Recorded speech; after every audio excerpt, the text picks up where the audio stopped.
My name's Thomas Waddle. This is the Whisky Sour Hour, and we're joined by Ruth from Mental Wellness. How you doing? While we take a big glug of juice. I'm doing good. I'm doing good. Good. What's been happening? Oh, that's a big question. I've caught you off guard on that. A lot has been happening. Well, let's take it back to, obviously we were talking before you came in, and I was like, is it mental wellness? Am I saying that right? And you were like, yes. For nobody, or for the people that don't know, what is mental wellness to you? So mental wellness to me it's more than yoga. It encompasses really the goal of my teaching. Like, my teaching is not about getting you to sweat on the mat. It's about getting you to meet yourself on the mat. It's about getting you to literally transform through the practice of movement, breath work, concentration, meditation.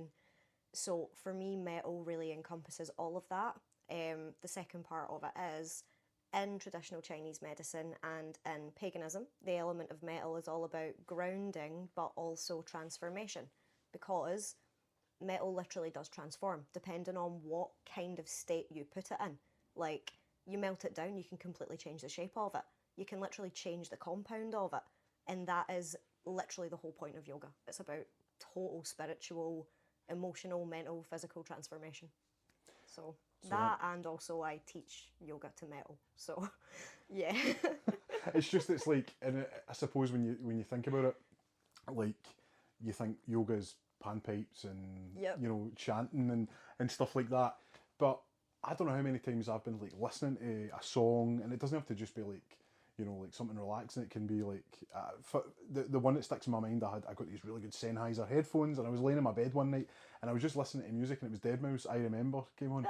And it was like the 9-minute version, and I think I had a moment where I was like Sabrina the Teenage Witch and hovering off the bed. And it's one of those ones, it's like, I still try and recreate that moment, but I suppose if somebody's into it and they're in the zone, that flow state, listen, anything can be working. Is there like a brand of metal that works, or does it just is it kind of all encompassing? Well, I kind of thought there was a brand of metal that worked, but the way I run my metal classes is that I ask every single attendee to request songs. So, like, throughout the week, they'll send me in their song suggestions, and then I make the playlist out of it. So, like, I'll listen to the songs and work out where in the class they fit. So, I'm not going to have, like, a really, really upbeat, fast-paced, high-energy song right at the beginning when I'm doing breath work and grounding, and I'm not going to have it right at the end when we're doing Shavasana. Like, that's going to be right in the middle where we're in the meat of the flow and sweat is pouring. So I tend to just, get the requests and start moving it around. But it is strange because I've got like 12 people in the class. They're all listening to slightly different types of metal. Their ages are ranging from 20s to 70s. I had one woman request Depeche Mode a couple of weeks ago. Listen, and I was like, I don't know if this is going to work, but I don't know, man. it worked. Depeche Mode are like one of those bands that they just keep reinventing themselves. Like, I'm a big fan of Christmas Island. If nobody's heard it, it's like industrial. It's so good. I have never heard of Christmas Island. Mate, it's so good. Listen, it's one of those. I will request it for a class, and somebody can be like, I'll listen to it on my way home. It's industrial metal chimes and stuff. So I never thought it would work, and it does. So we go with it. So just kind of going back, obviously, to a class. What would a class then look like? Because I've been to a couple of yoga classes, been to a couple of sound baths.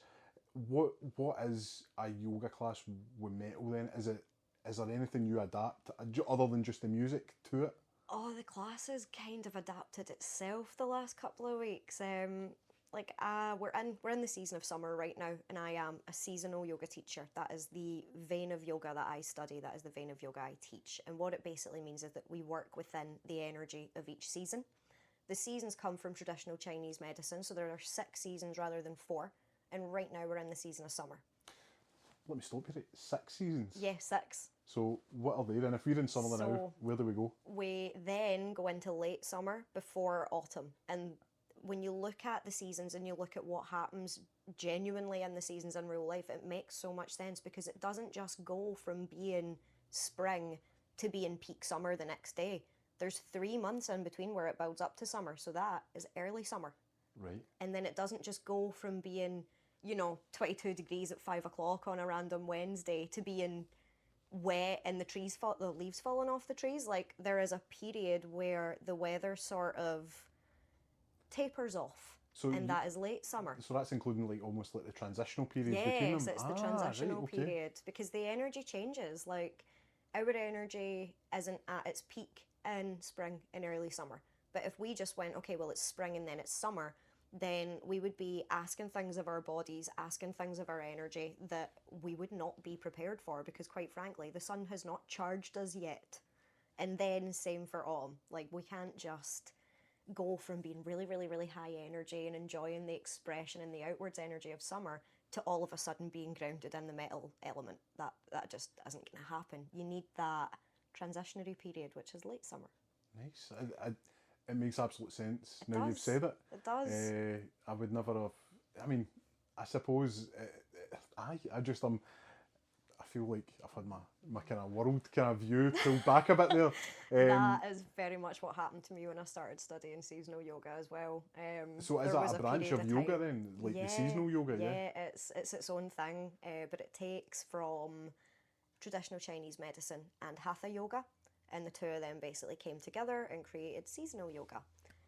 So we take a lot of things from Tai Chi, and as I say, traditional Chinese medicine, a lot of the science that they use about the body, we use a lot of that. But then we still are quite deeply rooted with like deep respect to Hatha Yoga, Ayurveda, that type of thing. But it's not a style of yoga the way that you can go to like a yin yoga class or an Ashtanga yoga class. Seasonal yoga is more of an overarching umbrella, and all styles of yoga can fit into it. So you can make your summer yoga, even though that's meant to be like your highest peak energy, you can make that yin yoga just by looking at the organs and the meridians that we're looking after in that season. And I literally do that. Like, I teach very, very high energy, fiery classes, but I also teach yin in summer, because you need to balance that fire sometimes. Well, it's everything in moderation, isn't it? You'll burn yourself out. And I mean, I know folk probably think yoga is like very low impact, when the reality is, I know, like, if you, I've seen the pain that people are in if they've been holding a pose for. I wouldn't say pain. I like to avoid using that Sorry, word. the connotations are all wrong. But no, like, it's low impact. It doesn't mean it's low intensity. Yeah. Because I say that all the time. Like, people think, oh yeah, like, I'll come to this beginner class and that'll be easier for me. And I'm like, just because it's beginner doesn't mean it's easy. So do you think that's like a misconception then that 100%. People would see? Actually, that's a whole political thing, actually. Like, the Western world, the way that it adopted yoga, fundamentally changed it so that they could repackage it and sell it to us. They have sold yoga as this relaxing practice on the mat. It was never meant to be that. Is that true? No, it was never meant to be relaxing in the moment. Yoga postures were created because even way back in like 3000 BC, humans had the same problem then that they have now. They could not make their minds stop. So they were struggling to meditate, they were struggling to manage anxieties, depression, things like that. So the yogis were like, okay, we can't just get people to sit down and meditate. Their minds are too busy. What can we do? We can tire them the hell out. So they created asana, which is poses, and that is literally there to challenge you on every level: physical, mental, emotional, spiritual, so that by the end of that hour on the mat, you want nothing more than to sit in complete silence and meditate for hours. That is, as I say, my misconceptions I had it as, it's, there's a wee guru and he's just like, he's just chilling with, sitting cross-legged and you're just like copying.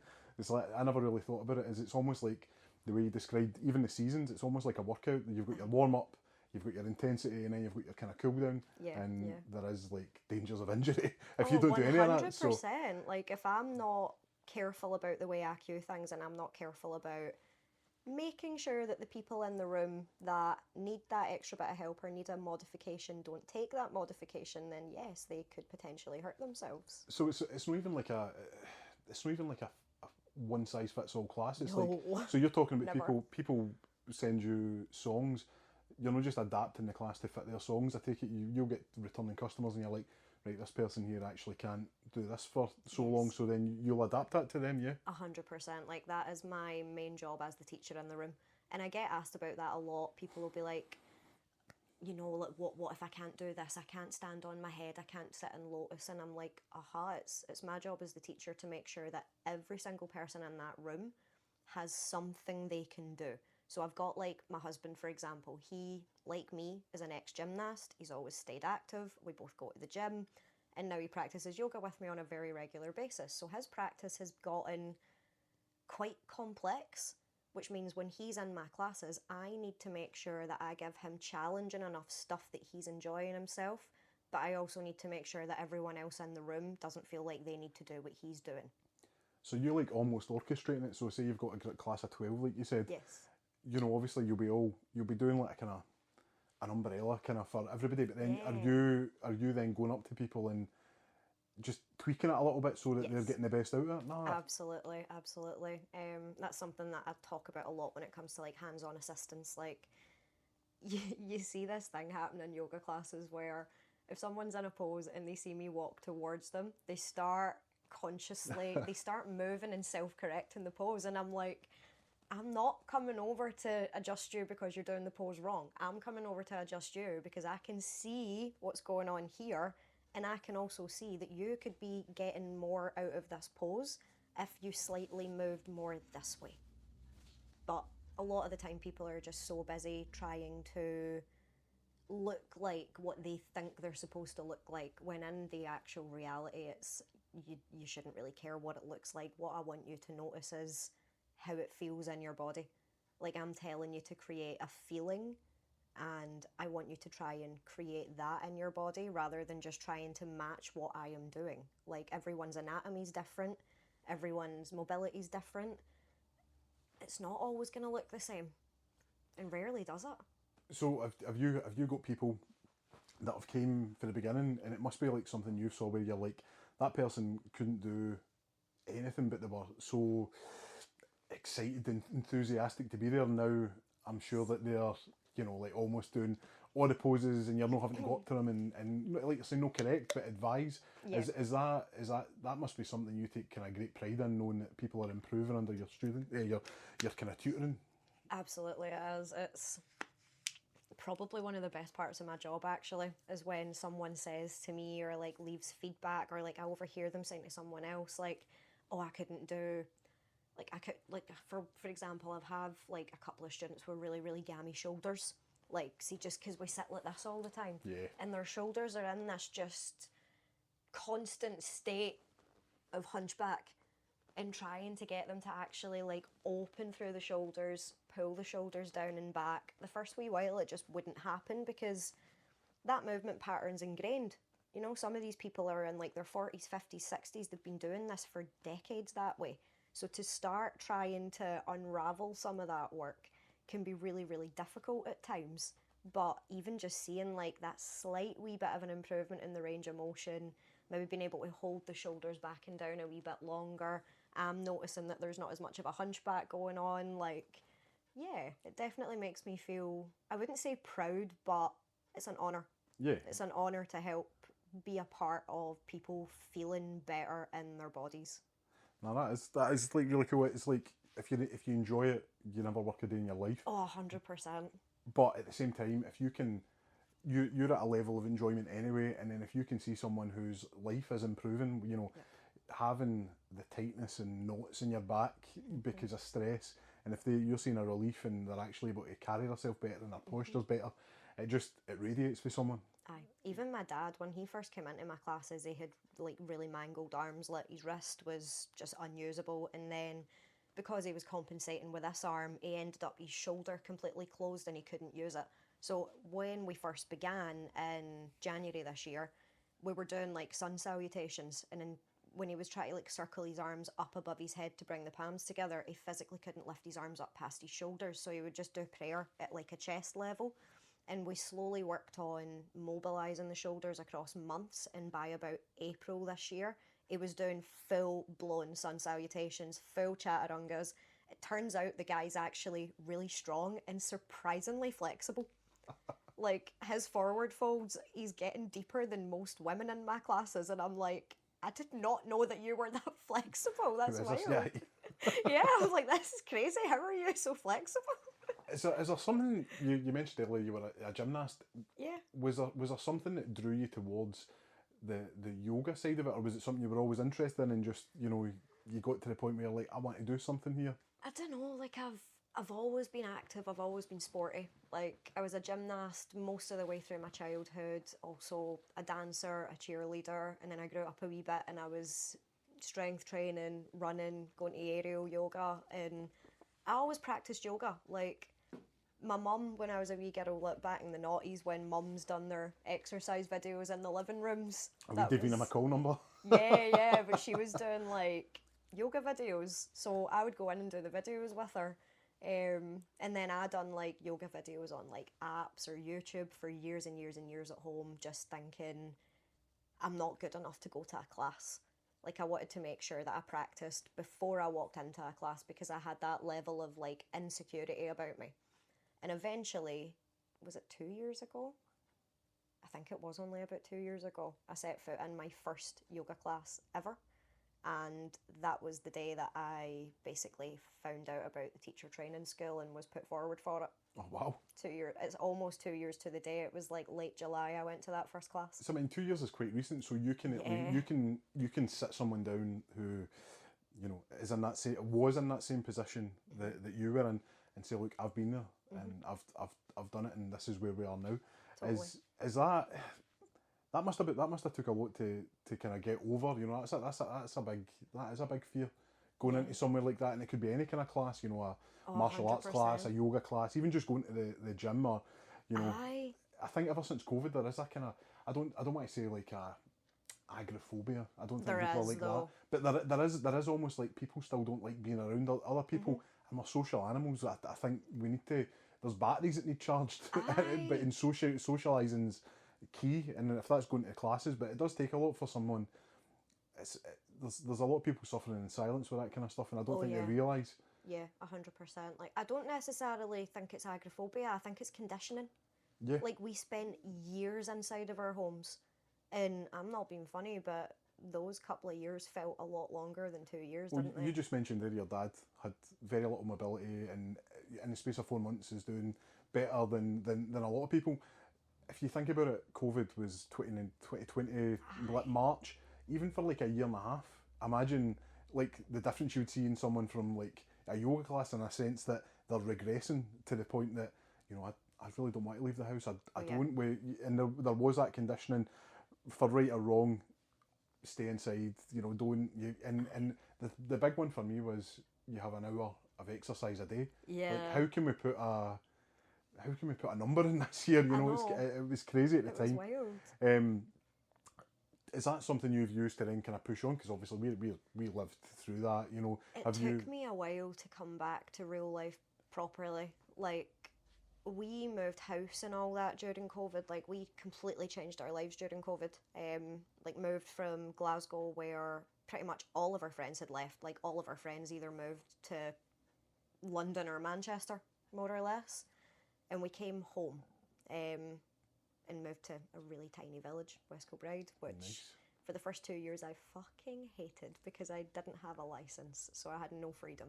There was just, I couldn't go anywhere. Just a driving licence we're talking about here, sorry. Right. I was like, a yoga licence? I couldn't go anywhere, like, it was awful. But even at that, the first couple of years, I was still just so conditioned by not being able to go anywhere and being stuck in the house that mentally I really, really struggled to feel free again. Even though we were free, we were allowed out, COVID was gone, we weren't wearing masks anymore, everyone was going back to normal life, offices were filling up again, and I was still scared. I was still anxious about going out and being around people. And that lasted for a long time, actually. No, I think you're totally right. I think there is it's almost like it's in the background. You don't realise it. It's like you'll be somewhere. Like I still go to gigs and I'm like, man, this is crazy. You know, like if you go to the Hydro, there's like 15,000 people. You're like, 5 years ago, you would have been absolutely strung up if you had like 15 people around you. They nearly cancelled Christmas that one year. Oh man, I got COVID. I got COVID 2021, so it was like well after it had happened, and it was Christmas, and it was my wife now, but my partner at the time, Lauren, actually like I was like, I can't take the chance and coming to see you, and we like sat at the front door, and she had the galoshes and everything on, and it's like it's so sad, like but again you can't be too cautious with that kind of stuff. You can't be too careful. But I think there is an overcorrection sometimes where you're like actually, you're stopping people going out and bettering themselves and stuff. 100%. Obviously, you mentioned West Kilbride there, very small community. Yeah, tiny. Do you feel like that's helped you kind of grow this naturally, like from there? Because you seem to have like a really good following from there, and you've took the jump. And I hope you don't mind us saying this is your job now. This is my baby. Yeah, this is my whole life. Do you feel like that kind of close knit community? There's almost like a chance at being too comfortable, and you've had to like push yourself to be like, look, I'm going to strap a rocket to this and see where it goes. I did need to do that, to be fair. Like, we've lived in West Kilbride 5 years now.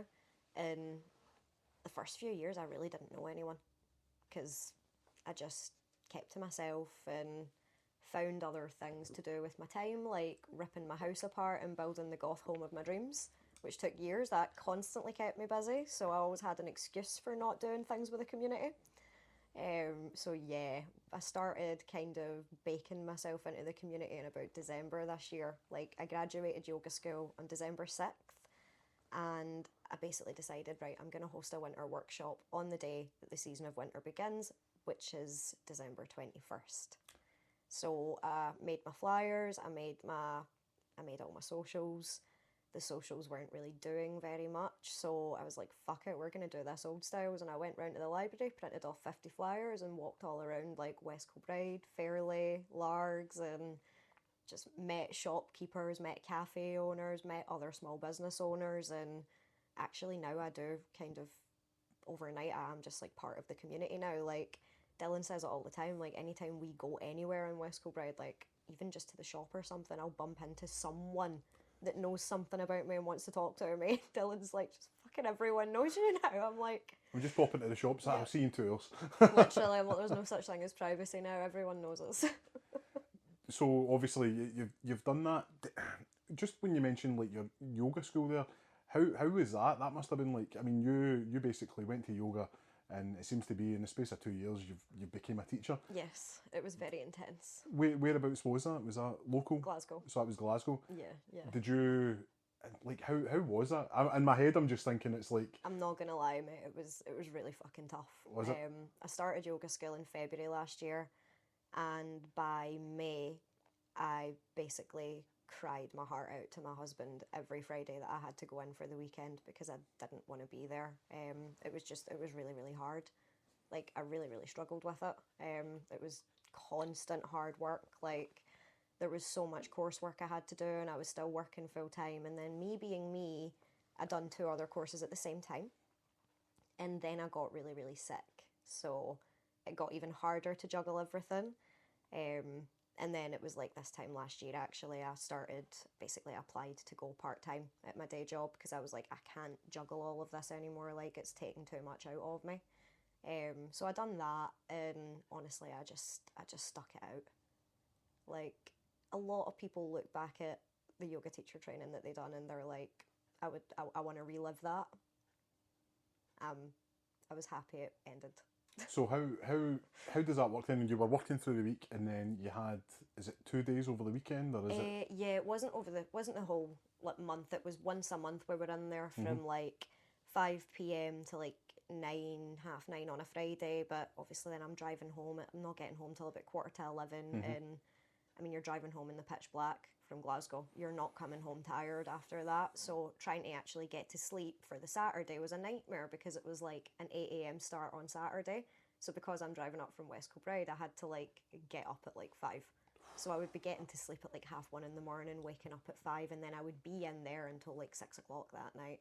And then I would know I'm coming home to 4 weeks solid of coursework and studying because, well, as I say, I'm undiagnosed neurodiverse. So I really fucking struggle to study. I really, really struggle to take in information. I remember, like, obviously we went to school and stuff together, but I remember, like, you know, when you do exams, they're like, right, guys, you just need to revise. I'm like, that's a skill because I cannot revise. Even back then, I struggled with that. I remember like crying to my dad about it in 5th year because I was like, I am doing the revision and I still don't know it. Like, I've basically worked out I need to do things 3 or 4 times before it goes in.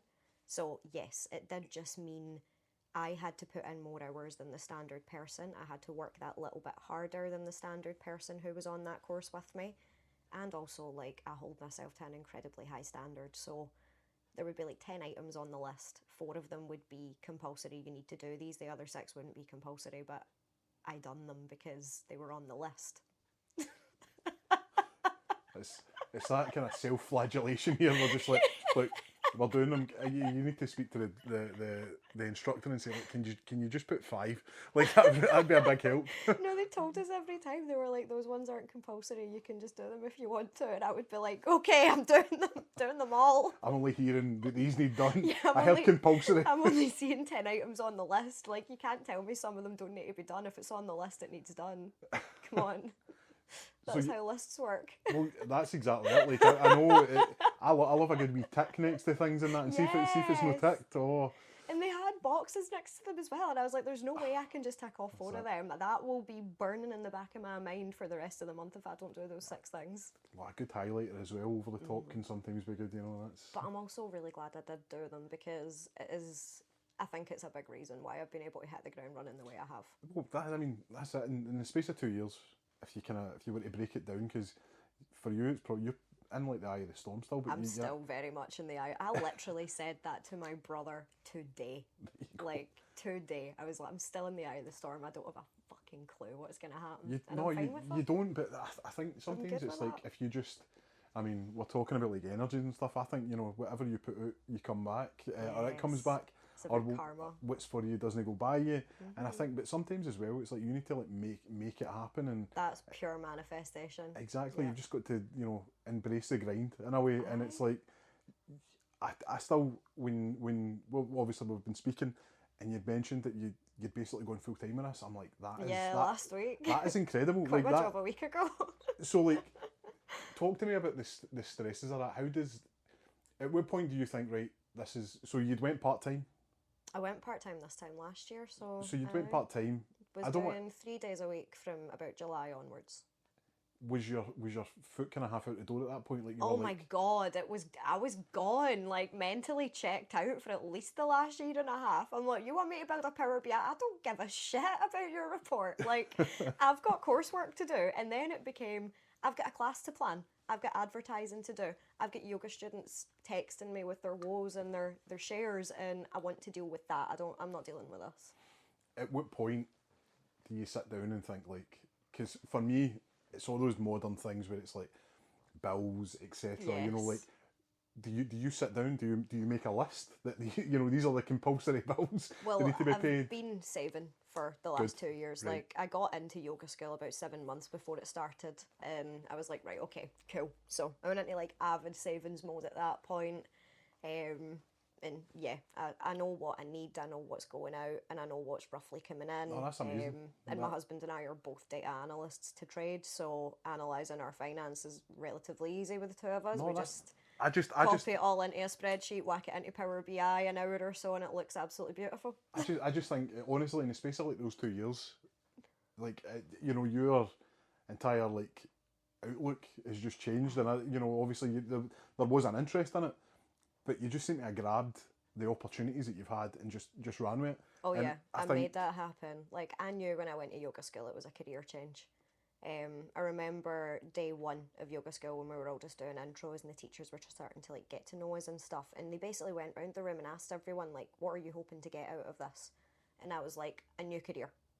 Everyone else was like, I'm not sure, don't really know what I'm going to do with the qualification when this is over. I was in there like, I am leaving my job, I am doing this full time. So you could just tell when your waters, you were like, this is I it. just know, like, I'm a very driven person. Like, if I make a decision about something I'm doing, I am goddamn doing it. And was it during this time you realised, I mean, I'm assuming that they would have been doing it would have been very traditional back, you know, when you're at your yoga school. Was it at this point at some point during that time you're like, I think we need something a bit more, you know, heavy here, you know, like, I could embrace it. No, you always knew. I always knew it was going to be mental wellness. I always knew it was going to be yoga to metal. Honestly, right now I'm still growing the yoga to metal thing, and it is picking up traction. But in the long haul, that is mainly what I want to be doing, is teaching fitness to metal. But I knew that from day one. Like, running, going to the gym, even my own yoga classes, like, I stopped having to follow instructions quite a while ago. Like, I'm very familiar with poses in my body, and I just move now when I'm on the mat. So I find that the best thing that actually unlocks that for me is heavy metal. That's always been the case. I mean, there's nothing better than like a really, really good rock song coming on, like, just at the point of your run where you think you're dying and you can't go anymore, and then like Ozzy comes on and you're like, do you know what, see if that motherfucker can play this 7-minute song on a stage in his late 60s, I can finish this kilometre. No, listen, it's you, when you say it like that, there's like so many like things. As I say, I've started back in kind of my fitness journey, getting back to the gym, walking. Nice. And it's like, I don't know, it's just I lost a lot of weight, and then you change jobs and you move into like a kind of office-based environment. And I'll be honest, everyone's bringing in cakes all the time. Mate, it's Fat Fridays it becomes like a fat week. And then we had Erica for Buns and Crumbs. When that first opened, man, I was hitting that every week. Like, God. I was like, you know, like, I've never seen somebody like see me coming and be like, right, let's get a cake. So you know what I mean. And and they're all feeders. Like, everybody you work with is feeders. They're like, oh, go and just have one. I'm like, no, I'm being good. And to be fair, I can't say no. And I took muffins in because I was like, I'll be honest, they're only the best muffins. And I was like, guys, take them. Yeah, and then I ended up having one anyway. So, but no. So it's like, I totally get it, and it's like there is a sort of like when you're at your lowest point, that workout where you're just like, man, I'm struggling here, and just, it doesn't matter. It could be any song. Like, I mean, but you know, metal for yourself.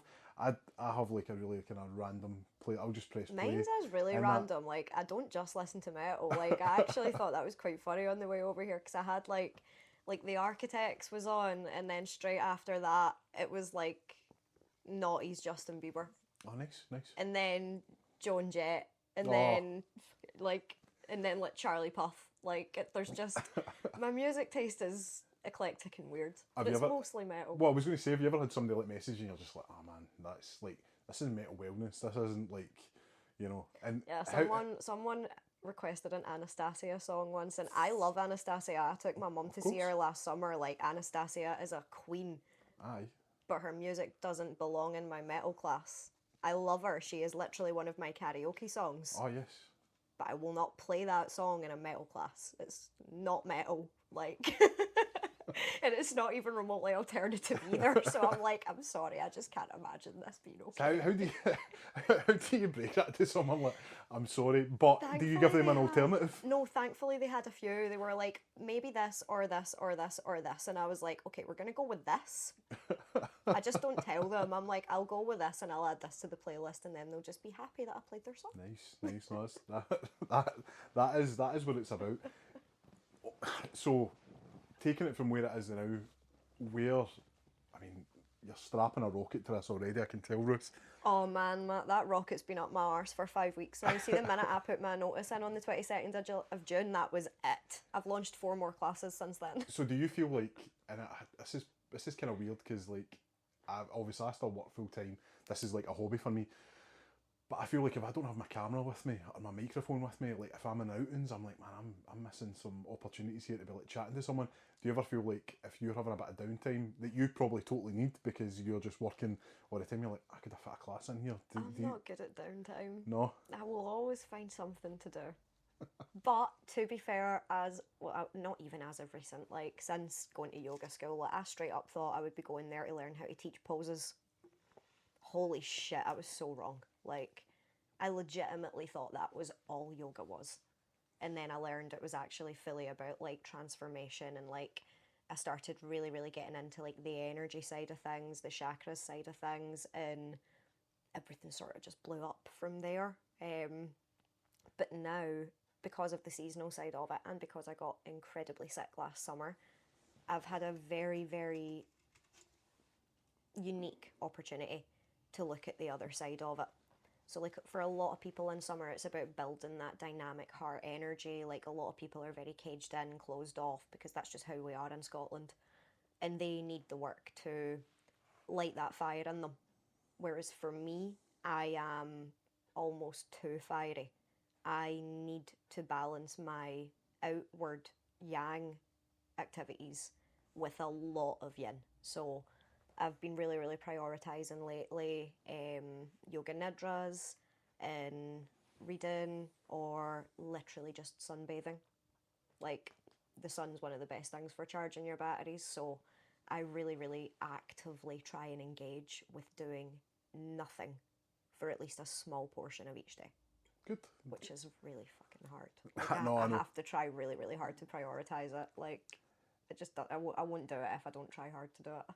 Is this the most high energy part of the year then? And do you find that it's like, I don't know, what's the word? Would it be like overstimulated, like almost where? You can be, yeah. I actually posted a video about that like a few weeks ago in early summer, and it was basically like how to discern the difference between actually being happy and joyful and enjoying your life and just being stimulated all the time.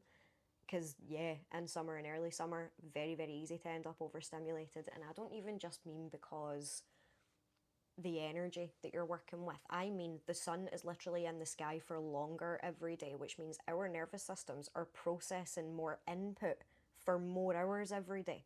That's going to have an impact on your nervous system. Your nervous system's not like an everlasting bank of power. Like, it needs to be turned off and charged, and a lot of people just don't realise that. They think, oh, I just need to like go to bed early tonight, or I need to go to like a therapy session. And it's like, no, you need to sleep for like 2 months, and you need to eat like a linebacker in football season. That's a very specific, like that's like American football, like that's not even soccer, Literally. What do you think, like, people say that, like, I need to go for an early night tonight, but really what they mean is, I'm going to go to my bed at like 8 o'clock, but I'm going to sit on my phone for 2 hours. That's so what they mean. Aye. Yes, that's what they mean. When the reality is, what you need is blackout, or you ever seen those? You can read a book. Like, you ever seen the sunset really lights? Good. Yes, I'm actually planning on getting one. Aye, they're pretty cool, man. Aye, because I recently realised how much my alarm actually rattles me every day. Like, my alarm goes off in the morning and I wake up like I'm having a heart abrupt, attack. isn't it? Aye. There's a reason it's called an alarm. Like, it is alarming. So then I done a bit of research and found out you get these sunrise lights that so good. start bathing you in like golden light for like an hour before it goes off, and because that light's coming in through the skin, your circadian rhythm starts to kick in, so you're not as alarmed when the noise happens. Yes. And I was like, I need that in my life today. You need a red light as well at night. That settles you right down. Just, it's like you can get ones and it's like it just basically, like a dark room if you were like doing photography. Yeah. See something like that, it just starts settling you down. It's really good for you and it starts mellowing you right out. I have heard that red light's good, but I thought it was just one of these like things that people were selling on TikTok for money. I mean, you listen, you never know. I'm hawking this. The sunrise lights could be the same actually. So. No, listen, I've heard nothing but good things, and I can attest it.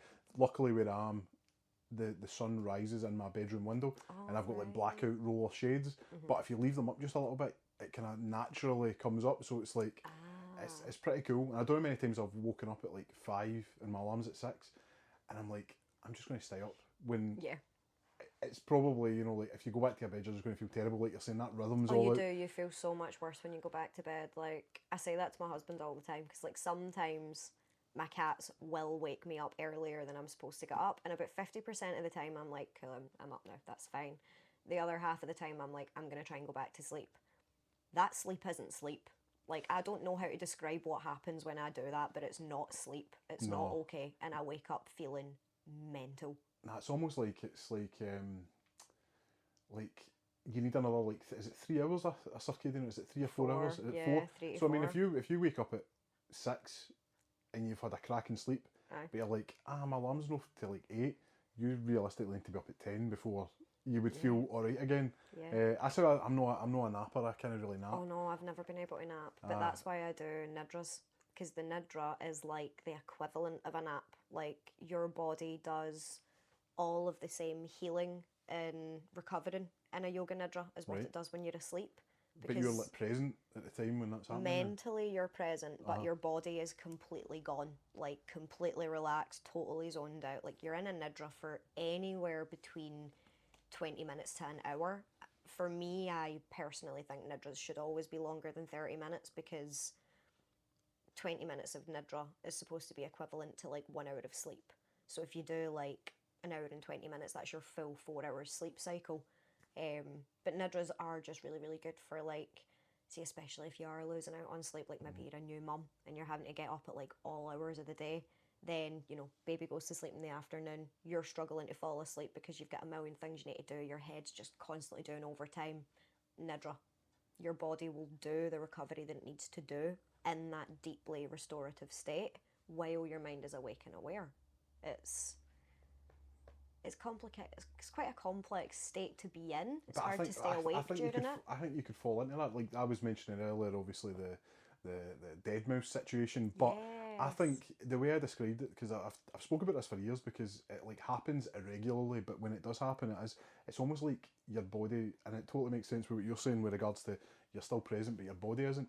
It's like your body becomes like one with your surroundings. It must be like going into one of these sensory deprivation tanks. Yeah, like you straight up do not feel the contours of your body anymore. Like, you don't know where your body ends and the ground begins. Like, you like melt into it. I've done forest bathing as well. It was very similar. Like where you take your shoes off and ground yourself in that. You know, that's it's very cool. That's very yoga. It is. That was very cool. Me and my wife done that up north, and it was. That is really cool. It was like you just kind of sway with the trees, and I like that. That was pretty cool, man. I enjoyed that. Sounds fun. Obviously, you're talking about expanding 4 extra classes. If someone was to want to come to one of your classes, obviously West Kilbride's one. One place, yeah. Where else would we be looking? So I've got classes in. Oh God, give me a minute. Troon, Irvine, Saltcoats, and I have more coming in Saltcoats and Ayr very soon. You're just taking over the West Coast, is what's happening there. The Clyde Coast. I'm taking over North Ayrshire. That is mega exciting. What is the best place to get you? Where would we get you? Facebook, Instagram, TikTok, like Mental Wellness on everything. Probably Facebook, and then you can like find all my other socials there. But yeah, just Mental Wellness on all of the standard platforms.